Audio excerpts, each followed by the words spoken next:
Last Wednesday, we celebrated a feast of the Blessed Virgin Mary, Our Lady's Assumption into heaven. And we established that Mary indeed was soon body and soul into heaven because she is the Ark of the New Covenant. And John saw in Revelation chapter 11 and 12 an ark, but then he began to describe a woman. That woman was the mother of the King of Kings. So John describes Mary as already in heaven, and he also describes her in the book of Revelation, in that same chapter 12, as having a crown of 12 stars. This is a sign of royalty, and therefore we see Mary also as our queen. Today's Marian feast day happens to fall on Wednesday that we have Mass, is the Queenship of Mary. Now, just as we saw last week, we looked at the Ark of the Covenant and how we compared the Ark of the Old Covenant to Mary as the Ark of the New Covenant. Today we will look at this idea of queenship in the Old Testament, and how that compares to Mary's queenship in the New Testament.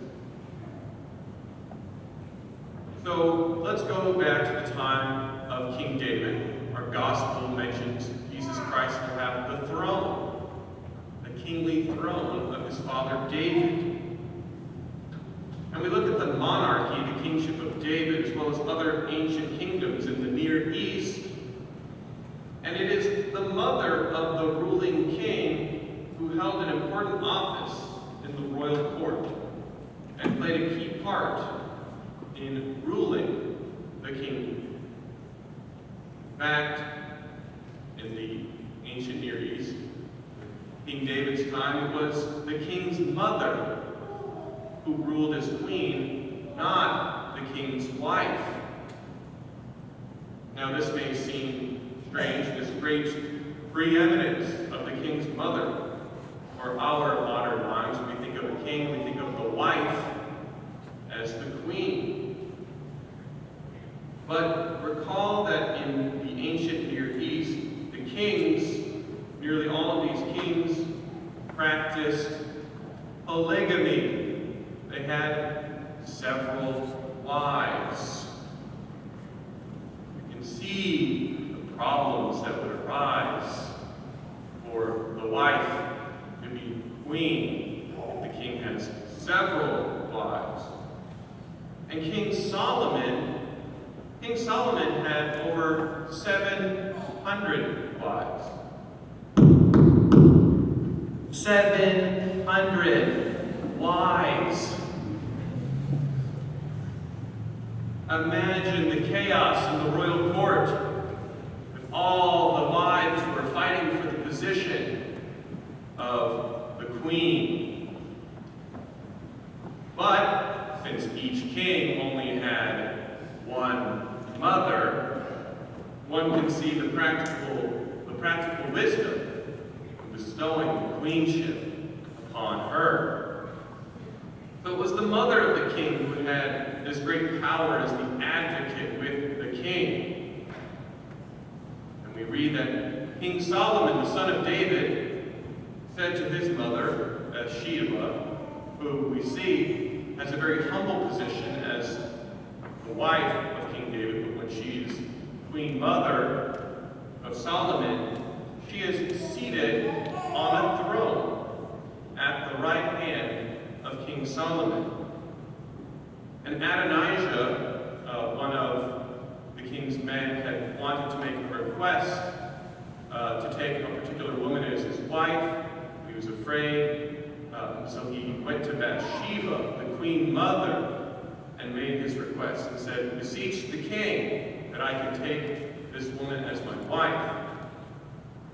And so she did that very thing. Seated on the throne at his right, she had a request, and Solomon said, "Make your request, mother, for I will not refuse you."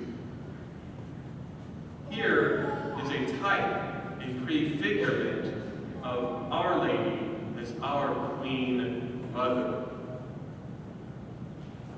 Whenever we have requests to make of God, we can also go to the Queen Mother and bring those requests. Not an earthly request, because this is the prefigurement in the Old Testament.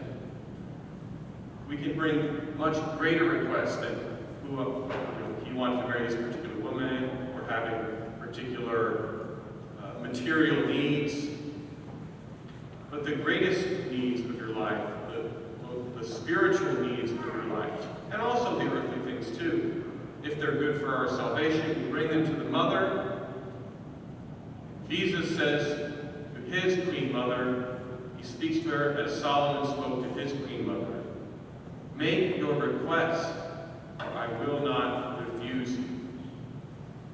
And so we see Mary as our advocate. Just as the people came to Bathsheba and made requests on behalf of the people to the king, so Mary makes requests to Jesus on our behalf for our needs, because she is a good and loving mother. And she is so much our advocate, so much one who has that tender, loving, motherly affection. She cares, she wants her children to be happy. Every mother knows the desire that her children be happy. No greater mother we have. Mary is Queen, who desires us to be happy, not only here in this life, but forever in heaven. And Mary has shown this love so much that she has even made special visits to earth to come and bring consolation and be an advocate to her children. Perhaps she did this. Perhaps Mary, when she came to earth, these apparitions, Our Lady of Lourdes in France, Our Lady of Fatima in Portugal, Our Lady of Guadalupe in Mexico, and millions of people come to visit these shrines every year where Our Lady appeared. She appeared to ask people to pray the rosary, to repent, to follow Jesus Christ, because that's her role, to point us to Jesus Christ. But I imagine she would have asked Jesus permission to do this. Jesus, let me go to my children, they have need of me. They need my motherly love and affection. So she went to Lourdes, and there a miraculous spring came up from the ground. And millions of people flocked because so many people were healed, paralyzed were healed, and there's prostheses that are still left over. People who are on crutches didn't need them anymore.